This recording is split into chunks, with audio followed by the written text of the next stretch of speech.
Courage ಮತ್ತು passion. ಈ 3 ವಿಷಯಗಳು ನಾನು ಆಂಟ್ರಪ್ರೆನರ್ ಬಗ್ಗೆ ಕೇಳುವಾಗ ನನ್ನ ಮೈಂಡಿಗೆ ಬರುತ್ತೆ. ನೀವು ನಿಮ್ಮ ಸ್ವಂತ ಬಿಸ್ನೆಸ್ ಓಪನ್ ಮಾಡಲಿಕ್ಕೋಸ್ಕರ ಬಹಳ ವಿಷಯದಿಂದ ಇನ್ಸ್ಪೈರ್ ಆಗಿರ್ಬೋದು. ಇದು ನಿಮ್ಮ ಸಣ್ಣದಿಂದಲೂ ಆಸೆ ಇರ್ಬೋದು, ಅಥವಾ ನೀವು ಬೇರೆಯವರ ಅಂಡರ್ ಕೆಲಸ ಮಾಡಲು ಇಷ್ಟ ಇಲ್ಲದೆ ಇರ್ಬೋದು, ಅಥವಾ ನಮ್ಮ ಪ್ರಧಾನ ಮಂತ್ರಿಗಳ ಭಾಷಣದಿಂದ ನೀವು ಇನ್ಸ್ಪೈರ್ ಆಗಿರ್ಬೋದು. ರೀಸನ್ ಯಾವುದೇ ಇರಲಿ, ನಾನು ಈ ವಿಡಿಯೋದಲ್ಲಿ ನೀವು ಒಂದು ಆಂಟ್ರಪ್ರೆನರ್ ಅಥವಾ ಸ್ವಂತ ಬಿಸ್ನೆಸ್ ಓಪನ್ ಮಾಡಲಿಕ್ಕೋಸ್ಕರ ಏನೆಲ್ಲ ಮಾಡಬೇಕು ಅಂತ ಹೇಳ್ತೇನೆ. ಯಾವುದೇ ಬಿಸ್ನೆಸ್ ಅಥವಾ ಸ್ಟಾರ್ಟಪ್ ಮಾಡೋದರ ಫಸ್ಟ್ ಸ್ಟೆಪ್ ಏನಂದರೆ ನಿಮಗೆ ಎಕ್ಸಾಕ್ಟ್ ಆಗಿ ಏನು ಆಗಬೇಕಂತ ಗೊತ್ತಿರಬೇಕು. ನಿಮ್ಮ ಐಡಿಯಾ ಏನು ಅಂತ ನಿಮಗೆ ತಿಳಿದಿರಬೇಕು. ತುಂಬ ಮಂದಿ ಸ್ಟಾರ್ಟಪ್ ಮಾಡೋರು ನಾವು ಒಂದು ಯುನೀಕ್ ಐಡಿಯಾ ಯೋಚಿಸಬೇಕಂತ ಅನ್ಸ್ಕೊಳ್ತಾರೆ. ನನ್ನ ಲೆಕ್ಕದಲ್ಲಿ ಇದು ತಪ್ಪು. ಇದಕ್ಕೆ 2 ರೀಸನ್ ಇದೆ. ಮೊದಲನೇದು, ದೇಶದಲ್ಲಿ 1 ಬಿಲಿಯನ್ಗಿಂತ ಜಾಸ್ತಿ ಜನರಿದ್ದಾರೆ, ಸೊ ಹೊಸ ಐಡಿಯಾದ ಚಾನ್ಸಸ್ ಕಡಿಮೆ. ಮತ್ತು ಎರಡನೇದು ಬಹಳ ಇಂಪಾರ್ಟೆಂಟ್ ರೀಸನ್ ಏನಂದರೆ ಕಸ್ಟಮರ್ ಬೇಸ್ ಎಸ್ಟಾಬ್ಲಿಷ್ ಇರುವುದಿಲ್ಲ, ಸೋರ್ಸ್ ಆಫ್ ರೆವೆನ್ಯೂ ಇರುವುದಿಲ್ಲ. ಇಲ್ಲಿ ನಿಮಗಿಂತ ಮುಂಚೆ ಯಾರೂ ಸಹ ಈ ಮೆಥಡನ್ನು ಟ್ರೈ ಮಾಡಿ ಎಕ್ಸ್ಪೀರಿಯನ್ಸ್ ಮಾಡಿರುವುದಿಲ್ವಾ, ಸೊ ನಿಮಗೆ ಆ ಫೀಲ್ಡ್ನಲ್ಲಿ ರೆವೆನ್ಯೂ ಬಗ್ಗೆ ಹಾಗೂ ಅದರಲ್ಲಿ ಬರುವಂಥ ಪ್ರಾಬ್ಲಮ್ನ ಬಗ್ಗೆ ಅರಿವಿರುವುದಿಲ್ಲ. ಅದರಿಂದಾಗಿ ಇದೊಂದು ಬಹಳ ರಿಸ್ಕ್ನ ಕೆಲಸ.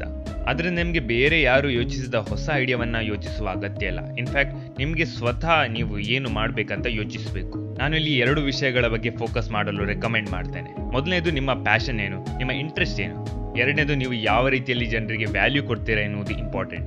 ನಿಮ್ಮ ಕೆಲಸದಿಂದ ಹೇಗೆ ಜನರಿಗೆ ಬೆನಿಫಿಟ್ ಮಾಡ್ತೀರಾ ಹಾಗೂ ನೀವು ಕೊಟ್ಟ ವ್ಯಾಲ್ಯೂಗೆ ಅವರು ಹಣ ಕೊಡಲು ರೆಡಿಯಾಗಿರಬೇಕು. ಈ 2 ವಿಷಯದ ಬಗ್ಗೆ ಯೋಚಿಸಿದ ನಂತರ ಈ 2 ವಿಷಯದಲ್ಲಿ ಯಾವುದು ಆಲ್ರೆಡಿ ಎಕ್ಸಿಸ್ಟ್ ಇದೆ ಎಂದು ನೋಡಬೇಕು. ಯಾವ ರೀತಿಯ ಬಿಸ್ನೆಸ್ ಮಾರ್ಕೆಟ್ನಲ್ಲಿ ಅವೈಲೇಬಲ್ ಇದೆ ಹಾಗೂ ಅದು ಹೇಗೆ ನಡೀತಾ ಇದೆ ಅನ್ನೋದನ್ನು ಸ್ಟಡಿ ಮಾಡಬೇಕು.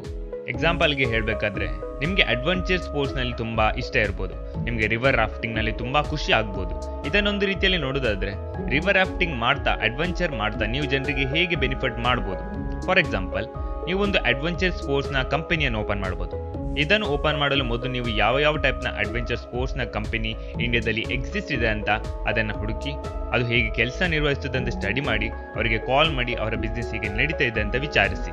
ಇದು ಮಾಡಿದ ನಂತರ ನೆಕ್ಸ್ಟ್ ಸ್ಟೆಪ್ಪಲ್ಲಿ ನೀವು ನಿಮ್ಮ ಬಿಸ್ನೆಸ್ ಪ್ಲಾನ್ ಅನ್ನು ರೆಡಿ ಮಾಡಿ.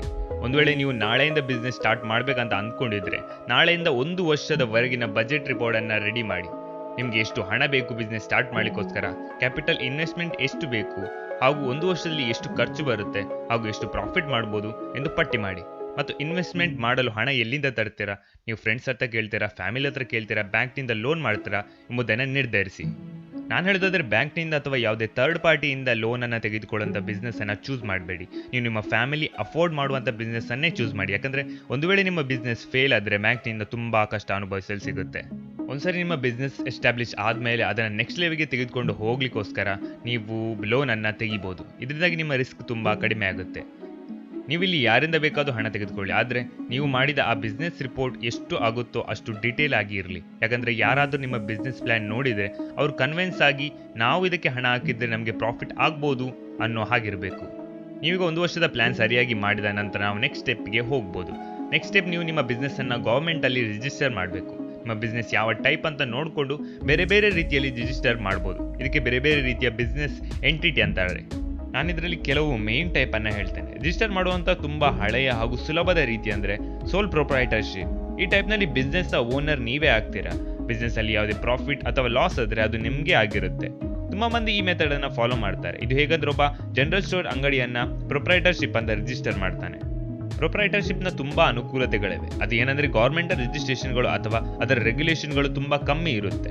ನಿಮ್ಮ ಬಿಸ್ನೆಸ್ಸನ್ನು ಪ್ರೊಪ್ರೈಟರ್ಶಿಪ್ ಆಗಿ ರಿಜಿಸ್ಟರ್ ಮಾಡಲು ನಿಮಗೆ ಲೋಕಲ್ ಅಥಾರಿಟಿಗೆ ಹೋಗಬೇಕಾಗುತ್ತೆ. ಒಂದು ವೇಳೆ ನಿಮ್ಮ ಸಿಟಿಯಲ್ಲಿ ನೀವಿದ್ದರೆ ನೀವು ಮುನ್ಸಿಪಾಲಿಟಿಗೆ ಹೋಗಬೇಕಾಗುತ್ತೆ. ನೀವೊಂದು ಗ್ರಾಮದಲ್ಲಿದ್ದರೆ ನೀವು ಗ್ರಾಮ ಪಂಚಾಯತಿಗೆ ಹೋಗಬೇಕು. ಕೆಲವು ಸಿಟಿಗಳಲ್ಲಿ ಇದು ಆನ್ಲೈನಲ್ಲಿ ಕೂಡ ಆಗುತ್ತೆ, ಆದರೆ ಈ ಸೌಲಭ್ಯ ಎಲ್ಲ ಸಿಟಿಗಳಲ್ಲಿ ಇಲ್ಲ. ರಿಜಿಸ್ಟರ್ ಮಾಡಲು 1,000 ರೂಪಾಯಿವರೆಗೆ ಆಗುತ್ತೆ ಮತ್ತು ರಿಜಿಸ್ಟರ್ ಆಗಲು 1 ರಿಂದ 2 ದಿನ ಬೇಕಾಗುತ್ತೆ. ಕೆಲವೊಮ್ಮೆ ಲಂಚ ಕೂಡ ಕೇಳ್ತಾರೆ, ಯಾಕಂದರೆ ನೀವು ಲೋಕಲ್ ಅಥಾರಿಟಿಗೆ ಹೋಗ್ತಾ ಇದ್ದೀರಾ. ಯಾವುದಕ್ಕೂ ನೀವು ರೆಡಿ ಇರಬೇಕು. ಬೇಸಿಕಲಿ ನಿಮ್ಮ ಬಿಸ್ನೆಸ್ ಸಣ್ಣ ಇದ್ದರೆ ಮಾತ್ರ, ಅಥವಾ ನಿಮ್ಮ ಕಂಪನಿಯಲ್ಲಿ 4ಕ್ಕಿಂತ ಹೆಚ್ಚು ಮಂದಿ ಕೆಲಸ ಮಾಡ್ತಾ ಇಲ್ಲದಿದ್ದರೆ ನೀವು ಪ್ರೊಪ್ರೈಟರ್ಶಿಪ್ಗೆ ರಿಜಿಸ್ಟರ್ ಮಾಡ್ತೀರಾ. ನಿಮ್ಮ ಕಂಪನಿ ದೊಡ್ಡದಿದ್ದರೆ ಇದು ನಿಮಗೆ ರಿಸ್ಕಿ ಆಗ್ಬೋದು. ಯಾಕಂದರೆ ನಿಮ್ಮ ಬಿಸ್ನೆಸ್ ಕೋಟ್ಯಾಂತರ ರೂಪಾಯಿದಾಗಿದ್ದರೆ ಒಂದು ವೇಳೆ ನಿಮ್ಮ ಕಂಪನಿ ಲಾಸ್ ಆದರೆ ಆ ಲಾಸ್ ಕೋಟ್ಯಾಂತರ ರೂಪಾಯಲ್ಲಿರುತ್ತೆ. ನೀವು ಪ್ರೊಪ್ರೈಟರ್ಶಿಪ್ನಲ್ಲಿ ಇರೋದ್ರಿಂದ ಈ ಎಲ್ಲ ಲಾಸ್ ನಿಮ್ಮದೇ ಆಗುತ್ತೆ. ಅದರಿಂದ ಈ ಕೇಸ್ನಲ್ಲಿ ನಿಮಗೆ ಪ್ರೊಪ್ರೈಟರ್ಶಿಪ್ ಮಾಡೋದು ಸೂಕ್ತವಲ್ಲ. ನಿಮಗೆ ನಿಮ್ಮ ಪ್ರಾಫಿಟ್ ಹಾಗೂ ಲಾಸನ್ನು ಕಂಪನಿಯ ಪ್ರಾಫಿಟ್ ಹಾಗೂ ಲಾಸ್ನಿಂದ ಬೇರೆ ಇಡಬೇಕಾದ್ರೆ, ಈ ಎರಡಕ್ಕೂ ಸಪರೇಟ್ ಲೀಗಲ್ ಎಂಟಿಟಿ ಇಡಬೇಕಾದ್ರೆ ನೀವು ಇದಕ್ಕಾಗಿ ಬೇರೆ ರೀತಿಯ ಬಿಸ್ನೆಸ್ ರಿಜಿಸ್ಟ್ರೇಷನ್ ಅನ್ನು ಮಾಡಬೇಕಾಗುತ್ತೆ. ಇದರಲ್ಲಿ ಇನ್ನೊಂದು ರೀತಿ OPC ಅಂದರೆ 1 ಪರ್ಸನ್ ಕಂಪನಿ. ಇದು ಕೂಡ ಒಂದು ಟೈಪ್ನ ಬಿಸ್ನೆಸ್ ರಿಜಿಸ್ಟ್ರೇಷನ್. ಇದರ ಪ್ರಕಾರ ಕಂಪನಿಗೆ ಏನಾದರೂ ಲಾಸ್ ಆದರೆ ಆಫೀಸರ್ಸ್ ಬಂದು ನಿಮ್ಮ ಮನೆಗೆ ಬಂದು ನಿಮ್ಮ ಮನೆಯನ್ನು ಬಿಡಿ, ನಿಮ್ಮ ಪ್ರಾಪರ್ಟಿಯನ್ನು ಬಿಟ್ಟುಕೊಡಿ, ನಿಮ್ಮ ಕಂಪನಿ ಮುಳುಗಿದೆ ಎಂದು ಹೇಳಲಿಕ್ಕೆ ಸಾಧ್ಯ ಇಲ್ಲ. OPCಯ ರಿಜಿಸ್ಟ್ರೇಷನ್ ಫೀ 6,000. ಇದು ಬೇರೆ ಬೇರೆ ರಾಜ್ಯದಲ್ಲಿ ಬೇರೆ ಬೇರೆ ಆಗಿರುತ್ತೆ ಹಾಗೂ 5 ರಿಂದ 6 ದಿನ ರಿಜಿಸ್ಟ್ರೇಷನ್ ಕಂಪ್ಲೀಟ್ ಆಗಲು ಬೇಕಾಗುತ್ತೆ. ಇದು 1% ಕಂಪನಿ, ಆದ್ದರಿಂದ ನೀವೇ ಇದರ ಡೈರೆಕ್ಟರ್ ಹಾಗೂ ಶೇರ್ ಹೋಲ್ಡರ್ ಆಗಿರಬೇಕಾಗುತ್ತೆ. ನೀವು ನಿಮ್ಮ ಕಂಪನಿಯನ್ನು OPCಯಲ್ಲಿ ರಿಜಿಸ್ಟ್ರೇಷನ್ ಮಾಡಿದ ಮೇಲೆ ಒಂದು ವೇಳೆ ನಿಮ್ಮ ಕಂಪನಿಯ ಹೆಸರು ಸುವರ್ಣ ಸ್ಟೋರ್ ಅಂತ ಇದ್ದರೆ ರಿಜಿಸ್ಟ್ರೇಷನ್ ಆದ ಮೇಲೆ ಈ ಹೆಸರು ಸುವರ್ಣ ಸ್ಟೋರ್ ಪ್ರೈವೇಟ್ ಲಿಮಿಟೆಡ್ ಆಗುತ್ತೆ. ಪ್ರೈವೇಟ್ ಲಿಮಿಟೆಡ್ ಕಂಪನಿ ಇದು ಇನ್ನೊಂದು ರಿಜಿಸ್ಟ್ರೇಷನ್ ಮಾಡುವಂಥ ಮೆಥಡ್ ಆಗಿದೆ. ಇಲ್ಲಿ ಮಿನಿಮಮ್ 2 ಶೇರ್ ಹೋಲ್ಡರ್ಸ್ ಹಾಗೂ 2 ಡೈರೆಕ್ಟರ್ ಇರಬೇಕು. ಇದರಲ್ಲಿ ಶೇರ್ ಹೋಲ್ಡರ್ನ ಮ್ಯಾಕ್ಸಿಮಮ್ ಲಿಮಿಟ್ 200ಕ್ಕಿಂತ ಹೆಚ್ಚು ಶೇರ್ ಹೋಲ್ಡರ್ಸ್ ಬೇಕಾದರೆ ನೀವು ಪಬ್ಲಿಕ್ ಲಿಮಿಟೆಡ್ ಕಂಪನಿಯನ್ನು ಮಾಡಬೇಕಾಗುತ್ತೆ. ಪ್ರೈವೇಟ್ ಲಿಮಿಟೆಡ್ ಕಂಪನಿಯಲ್ಲಿ ಲಿಮಿಟೆಡ್ ಲಯಬಿಲಿಟಿ ಇರುತ್ತೆ. ಈ ಕಂಪನಿಯ ಶೇರ್ ಹೋಲ್ಡರ್ಸ್ಗೂ ಲಿಮಿಟೆಡ್ ಲಯಬಿಲಿಟಿ ಇದೆ. ಇದರಿಂದಾಗಿ ಕಂಪನಿಗೆ ಲಾಸ್ ಆದರೆ ಅದರ ಶೇರ್ ಹೋಲ್ಡರ್ಸ್ಗೆ ಪರ್ಸನಲ್ ಆಗಿ ಯಾವ ಪ್ರಾಬ್ಲಮ್ಮೂ ಆಗುವುದಿಲ್ಲ. ಇದನ್ನು ಮಾಡೋದ್ರಿಂದ ಕಸ್ಟಮರ್, ಕ್ಲೈಂಟ್ಸ್ ಹಾಗೂ ಬ್ಯಾಂಕ್ಗಳಿಗೆ ನಿಮ್ಮ ಕಂಪನಿಯ ಮೇಲೆ ಟ್ರಸ್ಟ್ ಹೆಚ್ಚಾಗುತ್ತೆ. ಹಲವು ಕಂಪನಿಗಳು ಪ್ರೈವೇಟ್ ಲಿಮಿಟೆಡ್ ರಿಜಿಸ್ಟರ್ ಮಾಡಿಕೊಳ್ಳುತ್ತೆ. ಇದರಿಂದಾಗಿ ಬ್ಯಾಂಕ್ನಿಂದ ಲೋನ್ ಬಹಳ ಸುಲಭವಾಗಿ ಸಿಗುತ್ತೆ ಹಾಗೂ ಸ್ಟಾರ್ಟ್ಅಪ್ಗಳಿಗೆ ಸೀಡ್ ಫಂಡಿಂಗ್ ಕೂಡ ಸುಲಭವಾಗಿ ದೊರೆಯುತ್ತೆ. ಇದರ ಕಾಸ್ಟ್ 7,000 ಆಗಿರುತ್ತೆ ಹಾಗೂ ಕಂಪನಿಯು ರಿಜಿಸ್ಟರ್ ಆಗಲು 5 ರಿಂದ 10 ದಿನಗಳು ಬೇಕಾಗುತ್ತೆ. ಈ ಪ್ರೈವೇಟ್ ಲಿಮಿಟೆಡ್ ತುಂಬಾನೇ ಟ್ರಸ್ಟ್ ಆದ್ರಿಂದ ಇದಕ್ಕೆ ಗೌರ್ಮೆಂಟ್ನ ಕಡೆಯಿಂದ ರೆಗ್ಯುಲೇಷನ್ಗಳು ಕೂಡ ತುಂಬಾನೇ ಇರುತ್ತೆ. ಆದರೆ ಈ ವಿಡಿಯೋದ ಎಂಡ್ನಲ್ಲಿ ನಾನು ರಿಜಿಸ್ಟರ್ ಮಾಡಲು ಒಂದು ಸುಲಭದ ರೀತಿಯನ್ನು ಹೇಳ್ತೇನೆ. ಲಿಮಿಟೆಡ್ ಲಯಬಿಲಿಟಿ ಪಾರ್ಟ್ನರ್ಶಿಪ್ ಇದು ಇನ್ನೊಂದು ರಿಜಿಸ್ಟರ್ ಮಾಡುವಂಥ ಮೆಥಡ್ ಆಗಿದೆ. ಇದು ನೀವು ಯಾವುದಾದ್ರೂ ಪ್ರೊಫೆಷನಲ್ OPC ಫೀಲ್ಡಲ್ಲಿ ಇದ್ದರೆ, ಉದಾಹರಣೆಗೆ ಡಾಕ್ಟರ್ ಆಗಿರ್ಬೋದು ಅಥವಾ ಇಂಜಿನಿಯರ್ ಆಗಿರ್ಬೋದು ಅಥವಾ ಚಾರ್ಟರ್ಡ್ ಅಕೌಂಟೆಂಟ್ ಆಗಿರ್ಬೋದು, ನೀವು ಇದನ್ನು ಒಂದು ಕಂಪನಿಯನ್ನು ಲಿಮಿಟೆಡ್ ಟೈಮ್ಗೆ ಮಾತ್ರ ಶುರು ಮಾಡಿದರೆ ಇದು ಉಪಯೋಗವಾಗುತ್ತೆ. ಉದಾಹರಣೆಗೆ ನೀವು ಬಿಲ್ಡರ್ ಅಂತ ಅಂದ್ಕೊಳ್ಳಿ. ನೀವು ಒಂದು ಬಿಲ್ಡಿಂಗನ್ನು ಕಟ್ಟಲು ಒಂದು ಕಂಪನಿಯನ್ನು ಓಪನ್ ಮಾಡಿದ್ರಿ. ಅದಕ್ಕೋಸ್ಕರ ನೀವು ಕೆಲಸಗಾರರನ್ನ ತಗೊಂಡ್ರಿ, ಇಂಜಿನಿಯರ್ಸ್ಗಳನ್ನು ತಗೊಂಡ್ರಿ, ಆರ್ಕಿಟೆಕ್ಟ್ಸ್ಗಳನ್ನು ತಗೊಂಡ್ರಿ. ನಂತರ ಒಮ್ಮೆ ಆ ಬಿಲ್ಡಿಂಗ್ ಸಂಪೂರ್ಣವಾಗಿ ಕಟ್ಟಿದ ನಂತರ ನಿಮಗೆ ಆ ಕಂಪನಿಯ ಅಗತ್ಯವಿರುವುದಿಲ್ಲ. ಆಗ ನೀವು ಆ ಕಂಪನಿಯನ್ನು ಮುಚ್ಚಬಹುದು. ಇಲ್ಲಿ ಈ ಲಿಮಿಟೆಡ್ ಲಯಬಿಲಿಟಿ ಪಾರ್ಟ್ನರ್ಶಿಪ್ ಉಪಯೋಗಕ್ಕೆ ಬರುತ್ತೆ. ನಾನು ಹೇಳಿದ 4 ಮೆಥಡ್ಗಳು ಮೇನ್ ಮೆಥಡ್ಗಳಾಗಿವೆ. ಇದನ್ನೇ ಹೆಚ್ಚಾಗಿ ಎಲ್ಲರೂ ಯೂಸ್ ಮಾಡ್ತಾರೆ. ಒಂದು ವೇಳೆ ನಿಮಗೆ ಕಾರ್ಪೊರೇಟ್ ಫೀಲ್ಡ್ನಲ್ಲಿ ಡೀಲ್ ಮಾಡಬೇಕಾದ್ರೆ, ದೊಡ್ಡ ದೊಡ್ಡ ಕಂಪನಿಯೊಂದಿಗೆ ಡೀಲ್ ಮಾಡಬೇಕಾದ್ರೆ ನೀವು ಪ್ರೈವೇಟ್ ಲಿಮಿಟೆಡ್ ಅನ್ನೇ ಪ್ರಿಫರ್ ಮಾಡಿ. ಅಥವಾ ನಿಮಗೊಂದು ಸಣ್ಣ ಬಿಸ್ನೆಸ್ ಮಾಡಬೇಕು, ತುಂಬ ರೆಗ್ಯುಲೇಷನ್ ಬೇಡ ಅನ್ನೋದಾದರೆ ಪ್ರೊಪ್ರೈಟರ್ಶಿಪ್ ಅನ್ನು ಪ್ರಿಫರ್ ಮಾಡಿ. ಇದೊಂದು ಒಳ್ಳೆ ಮೆಥಡ್. ಸೊ ನೀವೀಗ ಕಂಪನಿಯ ರಿಜಿಸ್ಟ್ರೇಷನ್ ಮಾಡಿ ಆಗಿದೆ. ನೆಕ್ಸ್ಟ್ ಇವಾಗ ಬೇರೆ ಬೇರೆ ರೀತಿಯ ಟ್ಯಾಕ್ಸ್ ರಿಜಿಸ್ಟ್ರೇಷನ್ ಮಾಡಬೇಕಾಗಿದೆ. ನಂಬರ್ 1ನಲ್ಲಿ GST ರಿಜಿಸ್ಟ್ರೇಷನ್ ಇದೆ. ಒಂದು ವೇಳೆ ನಿಮ್ಮ ಕಂಪನಿಯ ಟರ್ನ್ ಓವರ್ 1 ವರ್ಷಕ್ಕೆ 20 ಲಕ್ಷಕ್ಕಿಂತಲೂ ಹೆಚ್ಚು ಇದ್ದರೆ ನಿಮಗೆ GST ರಿಜಿಸ್ಟ್ರೇಷನ್ ಮಾಡಬೇಕಾಗುತ್ತೆ. ನಾರ್ತ್ನ ಕೆಲವು ರಾಜ್ಯಗಳಲ್ಲಿ ಈ ಮಿನಿಮಮ್ ಅಮೌಂಟ್ 10 ಲಕ್ಷವಾಗಿದೆ.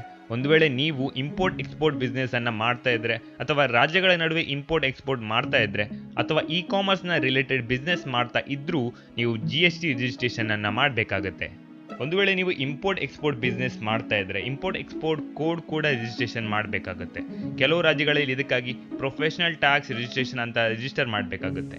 ಒಂದು ವೇಳೆ ನಿಮ್ಮ ಕಂಪನಿಯಲ್ಲಿ 10ಕ್ಕಿಂತ ಜಾಸ್ತಿ ಎಂಪ್ಲಾಯೀಸ್ ಇದ್ದರೆ ನೀವು ಎಂಪ್ಲಾಯೀಸ್ ಸ್ಟೇಟ್ ಇನ್ಶೂರೆನ್ಸ್ ರಿಜಿಸ್ಟ್ರೇಷನ್ ಮಾಡಬೇಕಾಗುತ್ತೆ. ಒಂದು ವೇಳೆ ನಿಮ್ಮ ಕಂಪನಿಯಲ್ಲಿ 20ಕ್ಕಿಂತ ಜಾಸ್ತಿ ಎಂಪ್ಲಾಯೀಸ್ ಇದ್ದರೆ ನಿಮಗೆ ಪ್ರೊವಿಡೆಂಟ್ ಫಂಡ್ ರಿಜಿಸ್ಟ್ರೇಷನ್ ಕೂಡ ಮಾಡಬೇಕಾಗುತ್ತೆ. MSME micro small medium enterprises registration ಎಂಬ ಒಂದು ಆಪ್ಷನಲ್ ರಿಜಿಸ್ಟ್ರೇಷನ್ ಕೂಡ ಅವೈಲೇಬಲ್ ಇದೆ. ಇದು ರಿಜಿಸ್ಟ್ರೇಷನ್ ಮಾಡುವಂಥದ್ದು ಅಷ್ಟೊಂದು ಅಗತ್ಯವಿಲ್ಲ, ಆದರೆ ರಿಜಿಸ್ಟ್ರೇಷನ್ ಮಾಡಿದರೆ ನಿಮ್ಮ ಬ್ಯಾಂಕ್ನಿಂದ ಲೋನ್ ಸಿಗುವುದು ಬಹಳ ಸುಲಭವಾಗುತ್ತೆ. ನಿಮಗೆ ಸ್ವಲ್ಪ ಟ್ಯಾಕ್ಸ್ ಸಬ್ಸಿಡಿಗಳು ಕೂಡ ಸಿಗುತ್ತೆ. ಹೀಗೆ ಹಲವು ಲಾಭಗಳನ್ನು ನೀವು ಪಡಿಬಹುದು. ಹೀಗೆ ಬೇರೆ ಬೇರೆ ರೀತಿಯ ಟ್ಯಾಕ್ಸ್ ರಿಜಿಸ್ಟ್ರೇಷನ್ಗಳಿವೆ ಹಾಗೂ ಕಂಪನಿ ರಿಜಿಸ್ಟ್ರೇಷನ್ಗಳಿವೆ. ಈ ಎಲ್ಲ ರಿಜಿಸ್ಟ್ರೇಷನ್ಗಳನ್ನು ಒಟ್ಟಿಗೆ ಮಾಡುವ ಒಂದು ಸುಲಭವಾದ ಮೆಥಡ್ ಇದೆ, ಅದೇ iSpeedBiz.com. iSpeedBiz.com ಈ ವೆಬ್ಸೈಟ್ ನಿಮ್ಮ ಎಲ್ಲ ಕೆಲಸವನ್ನ ಮಾಡಿಕೊಡುತ್ತೆ. ಜಗದೀಶ್ ಲಾಡೆ ಎಂಬುವರು ಈ ವೆಬ್ಸೈಟ್ ಅನ್ನ ಮಾಡಿದ್ರು. ಇವರು ಕೂಡ ಒಬ್ಬ ಆಂಟ್ರಪ್ರನರ್ ಆಗಿದ್ದಾರೆ. ಈ ವೆಬ್ಸೈಟ್ ನ ವಿಶೇಷತೆ ಏನಂದ್ರೆ ದೇಶದೆಲ್ಲೆಡೆ ಲೋಯೆಸ್ಟ್ ಫೀಸ್ ಅನ್ನು ಇದು ಚಾರ್ಜ್ ಮಾಡುತ್ತೆ ಎಂದು ಜಗದೀಶ್ ಅವರು ಹೇಳ್ತಾ ಇದ್ದಾರೆ. ಬಿಸ್ನೆಸ್ಗೆ ಸಂಬಂಧಪಟ್ಟ ಹಾಗೂ ಕಂಪನಿ ರಚಿಸಲು ಮಾಡಬೇಕಾದ ಎಲ್ಲ ಕೆಲಸಗಳನ್ನ ಈ ವೆಬ್ಸೈಟ್ ಮಾಡಿಕೊಡುತ್ತೆ. ನಿಮ್ಮ ಕಂಪನಿ ಅಥವಾ ಬಿಸ್ನೆಸ್ ಯಾವುದಾದ್ರೂ ವೆಬ್ಸೈಟ್ಗೆ ರಿಲೇಟೆಡ್ ಆಗಿದ್ರೆ ನಿಮಗೆ ಒಂದು ಡೊಮೈನ್ ನೇಮ್ ಪರ್ಚೇಸ್ ಮಾಡಬೇಕಾಗುತ್ತೆ. ಇದನ್ನು ಸಹ ಈ ವೆಬ್ಸೈಟ್ ಮಾಡಿಕೊಡುತ್ತೆ. ನಿಮಗೆ ಯಾವುದಾದ್ರೂ ಕನ್ಸಲ್ಟೆನ್ಸ್ ಬೇಕಾದರೂ ಕೂಡ ಇದು ಮಾಡಿಕೊಡುತ್ತೆ. ನಿಮಗೆ ಬ್ಯಾಂಕ್ ಅಕೌಂಟ್ ಓಪನ್ ಮಾಡುವಲ್ಲಿ ಸಹಾಯ ಬೇಕಿದ್ರೂ ಸಹ ಇದು ಮಾಡಿಕೊಡುತ್ತೆ. ಹಾಗೆ ನೀವು ಯೋಚಿಸುವ ಎಲ್ಲ ಕೆಲಸಗಳನ್ನು ಲೋವೆಸ್ಟ್ ಪ್ರೈಸ್ನಲ್ಲಿ ಇದು ಮಾಡಿಕೊಡುತ್ತೆ. ಬೆಸ್ಟ್ ಥಿಂಗ್ ಏನಂದ್ರೆ ನೀವು ಇಂಡಿಯಾದ ಯಾವ ಮೂಲೆಯಲ್ಲಿದ್ದರೂ ಮನೆಯಲ್ಲೇ ಕುಳಿತುಕೊಂಡು ನೀವು ಎಲ್ಲ ಕೆಲಸವನ್ನ ಮಾಡ್ಬೋದು. ನೀವು ಈ ವೆಬ್ಸೈಟ್ಗೆ ಲಾಗಿನ್ ಆದರೆ ಇದು ಎಲ್ಲ ಕೆಲಸವನ್ನ ಮಾಡಿಕೊಡುತ್ತೆ. ನೀವು ಯಾವ ಆಫೀಸ್ಗೂ ಹೋಗುವ ಅವಶ್ಯಕತೆ ಇಲ್ಲ. ಒಂದು ಕೊನೆಯ ಸ್ಟೆಪ್ನ ಮುಖಾಂತರ ನಾನು ಕೆಲವು ವಿಷಯಗಳನ್ನು ಹೇಳಲಿಕ್ಕೆ ಇಷ್ಟಪಡ್ತೇನೆ. ಇದನ್ನು ಪ್ರತಿ ವರ್ಷ ಒಂದು ಬಿಸ್ನೆಸ್ಗೆ ಮಾಡಲೇಬೇಕಾಗುತ್ತೆ. ಇದನ್ನು ಇಯರ್ಲಿ ಮ್ಯಾಂಡೇಟರಿ ಕಂಪ್ಲೈನ್ಸಸ್ ಎಂದು ಕರೀತಾರೆ. ಮೊದಲನೇದಾಗಿ ಇನ್ಕಮ್ ಟ್ಯಾಕ್ಸ್ ರಿಟರ್ನ್. ಎಲ್ಲ ಬಿಸ್ನೆಸ್ಗಳಿಗೆ ವರ್ಷದ ಕೊನೆಯಲ್ಲಿ ಇನ್ಕಮ್ ಟ್ಯಾಕ್ಸ್ ರಿಟರ್ನ್ ಅನ್ನು ಮಾಡಬೇಕಾಗುತ್ತೆ. ಎರಡನೇದು ಅಕೌಂಟಿಂಗ್. ಇದು ತುಂಬಾ ಇಂಪಾರ್ಟೆಂಟ್ ಹಾಗೂ ಕ್ರಮಬದ್ಧವಾಗಿ ಮಾಡಲೇಬೇಕಾದ ಕೆಲಸ. ಒಂದು ಬ್ಯಾಲೆನ್ಸ್ ಶೀಟ್ನಲ್ಲಿ ನಿಮ್ಮ ಎಲ್ಲ ಲಾಭ ನಷ್ಟ, ಎಲ್ಲಿ ಖರ್ಚಾಗಿದೆ, ಎಲ್ಲಿ ಹಣ ಬಂದಿದೆ, ಎಷ್ಟು ಬಂದಿದೆ, ಈ ಎಲ್ಲದರ ಬಗ್ಗೆ ಬ್ಯಾಲೆನ್ಸ್ ಶೀಟಲ್ಲಿ ಮೇಂಟೈನ್ ಮಾಡಬೇಕಾಗುತ್ತೆ. ಇದಕ್ಕಾಗಿ ನೀವು ಒಬ್ಬ ಅಕೌಂಟೆಂಟನ್ನು ಹೈರ್ ಮಾಡ್ಬೋದು, ಅಥವಾ ನಿಮ್ಮ ಕಂಪನಿ ಸಣ್ಣದಾಗಿದ್ದರೆ ಇದನ್ನು ನೀವೇ ನೋಡ್ಕೊಳ್ಬೋದು. GST ಗೆ ನೀವು ರಿಜಿಸ್ಟರ್ ಆಗಿದ್ದರೆ ನೀವು ಮಂತ್ಲಿ ಅಥವಾ ಕ್ವಾರ್ಟರ್ಲಿ GST ರಿಟರ್ನ್ ಫೈಲನ್ನು ಮಾಡಬೇಕಾಗುತ್ತೆ. ನಿಮ್ಮ ಕಂಪನಿ ಒಂದು OPC, LLP ಅಥವಾ ಪ್ರೈವೇಟ್ ಲಿಮಿಟೆಡ್ ಕಂಪನಿ ಆಗಿದ್ದರೆ ನೀವು ಸೆಕ್ರೆಟರಿಯಲ್ ಕಂಪ್ಲೈನ್ಸಸ್ ಮಾಡಲೇಬೇಕು. ನಿಮ್ಮ ಕಂಪನಿ ಒಂದು OPC ಅಥವಾ LLP ಆಗಿದ್ದು ಇದರ ವಾರ್ಷಿಕ ಟರ್ನ್ ಓವರ್ 40 ಲಕ್ಷ ಅಥವಾ ಅದಕ್ಕಿಂತ ಜಾಸ್ತಿ ಇದ್ದರೆ ಸ್ಟ್ಯಾಚ್ಯುಟರಿ ಆಡಿಟ್ ಮಾಡಲೇಬೇಕಾಗುತ್ತೆ. ಈ ಎಲ್ಲ ಇಯರ್ಲಿ ಕಂಪ್ಲೈನ್ಸಸ್ನಲ್ಲಿ iSpeedBiz.com ನಿಮಗೆ ಸಹಾಯ ಮಾಡುತ್ತೆ. ಸೊ ಫ್ರೆಂಡ್ಸ್, ಈಗ ನೀವು ನಿಮ್ಮ ಸ್ವಂತ ಬಿಸ್ನೆಸ್ ಅನ್ನು ಸ್ಟಾರ್ಟ್ ಮಾಡಲು ರೆಡಿ ಆಗಿದ್ದೀರಾ. ವಿಡಿಯೋದ ಎಂಡ್ನಲ್ಲಿ ನನ್ನ ಪರ್ಸನಲ್ ಎಕ್ಸ್ಪೀರಿಯನ್ಸ್ ಇಂದ ನಿಮಗೆ ಕೆಲವು ಟಿಪ್ಸ್ಗಳನ್ನು ಕೊಡ್ತೇನೆ. ನನ್ನ ನಂಬರ್ 1 ಟಿಪ್ ಏನಂದ್ರೆ, ನೀವು ಜನರಿಗೆ ಹೇಗೆ ವ್ಯಾಲ್ಯೂ ಕೊಡ್ಬೋದು ಅಂತ ಯೋಚನೆ ಮಾಡಿ. ಕಸ್ಟಮರ್ಗೆ ವ್ಯಾಲ್ಯೂ ಕೊಡಿ, ಕ್ಲೈಂಟ್ಗೆ ವ್ಯಾಲ್ಯೂ ಕೊಡುವಂಥದ್ದು, ಅಥವಾ ಜನರಿಗೆ ಅಥವಾ ಸೊಸೈಟಿಗೆ. ಉದಾಹರಣೆಗೆ ಹೇಳಬೇಕಾದ್ರೆ, ಜಗದೀಶ್ ಅವರು ತಮ್ಮ ಸರ್ವಿಸ್ನ ಮೂಲಕ ಬಿಸ್ನೆಸ್ಗೆ ಸಂಬಂಧಪಟ್ಟ ಕೆಲಸವನ್ನ ಮಾಡಿಕೊಡೋದ್ರ ಮೂಲಕ ನಿಮಗೆ ವ್ಯಾಲ್ಯೂ ಕೊಡ್ತಾ ಇದ್ದಾರೆ. ನಾನು ನಿಮಗೆ ನನ್ನ ನಾಲೆಜ್ನ ಮೂಲಕ, ನನ್ನ ವಿಡಿಯೋದ ಮೂಲಕ ನಿಮಗೆ ವ್ಯಾಲ್ಯೂವನ್ನು ಕೊಡ್ತಾ ಇದ್ದೇನೆ. ಈಗ ಎಲ್ಲ ಬಿಸ್ನೆಸ್ಗಳು ಯಾವುದಾದ್ರೂ ಒಂದು ರೀತಿಯಲ್ಲಿ ವ್ಯಾಲ್ಯೂ ಅನ್ನು ಕೊಡ್ತಾರೆ. ನೀವು ವ್ಯಾಲ್ಯೂಗೆ ಫೋಕಸ್ ಮಾಡಿದರೆ ನಿಮ್ಮ ಬಿಸ್ನೆಸ್ ಒಳ್ಳೆಯದಾಗಿ ನಡೆಯುತ್ತೆ. ನಿಮಗೆ ನಿಮ್ಮ ಕೆಲಸ ಮಾಡುವಲ್ಲಿ ಖುಷಿ ಇದ್ದರೆ ಮಾತ್ರ ನೀವು ವ್ಯಾಲ್ಯೂ ಕೊಡೋದು ಸಾಧ್ಯ. ಅದರಿಂದಾಗಿ ನೀವು ನಿಮ್ಮ ಇಂಟ್ರೆಸ್ಟ್ ಇರುವ ಕೆಲಸವನ್ನು ಮಾತ್ರ ಮಾಡಿ, ಬಿಸ್ನೆಸ್ ಅನ್ನ ಮಾತ್ರ ಮಾಡಿ. ನಿಮಗೆ ಇಷ್ಟವಿಲ್ಲದ ಡಿಸ್ಟ್ರಾಕ್ಟ್ ಮಾಡುವಂಥ ಬಿಸ್ನೆಸ್ ಮಾಡಿ ಏನೂ ಪ್ರಯೋಜನವಿಲ್ಲ. ಅದಕ್ಕೆ ನಾನು ಉದಾಹರಣೆಯಾಗಿ ಅದಾನಿ ಬಿಸ್ನೆಸ್ ಅನ್ನು ಕೊಡ್ತೇನೆ. ಅವರು ಆಸ್ಟ್ರೇಲಿಯಾದ ಗ್ರೇಟ್ ಬ್ಯಾರಿಯರ್ ರೀಫ್ನಲ್ಲಿ ಕೋಲ್ ಮೈನ್ ಮಾಡ್ತಾ ಇದ್ರು. ಈ ಬಿಸ್ನೆಸ್ ಮಾಡಿ ಯಾವ ಲಾಭ ಬಂತು, ಯಾರಿಗೆ ವ್ಯಾಲ್ಯೂ ಸಿಕ್ತು ಕೇಳಿದ್ರೆ ಅವರು, ನಾವು ಇದರಿಂದ ಜಾಬ್ ಕ್ರಿಯೇಟ್ ಮಾಡ್ತಾ ಇದ್ದೇವೆ ಹಾಗೂ ವಿದ್ಯುತ್ ಉತ್ಪತ್ತಿ ಮಾಡ್ತಾ ಇದ್ದೇವೆ ಅಂದರು. ಆದರೆ ಇನ್ನೊಂದು ಕಡೆ ಇದರಿಂದಾಗಿ ಡಿಸ್ಟ್ರಕ್ಷನ್ ಆಯಿತು. ಯಾರೂ ಈ ಕಂಪನಿಯನ್ನ ಇಷ್ಟಪಡ್ತಾ ಇರಲಿಲ್ಲ. ಸೊ ಅಂಥ ಬಿಸ್ನೆಸ್ ಇಂದ ದೂರವೇ. ಸೊ ಈ ವಿಡಿಯೋದಿಂದ ನಿಮಗೆ ತುಂಬ ತಿಳಿಯಲು, ಕಲಿಯಲು ಸಿಕ್ತು ಅಂತ ಅನ್ಕೊಳ್ತೇನೆ. ಈ ವಿಡಿಯೋನ ಶೇರ್ ಮಾಡಿ ಹಾಗೂ ಚಾನೆಲ್ ಅನ್ನು ಸಬ್ಸ್ಕ್ರೈಬ್ ಮಾಡಿ. ಧನ್ಯವಾದಗಳು.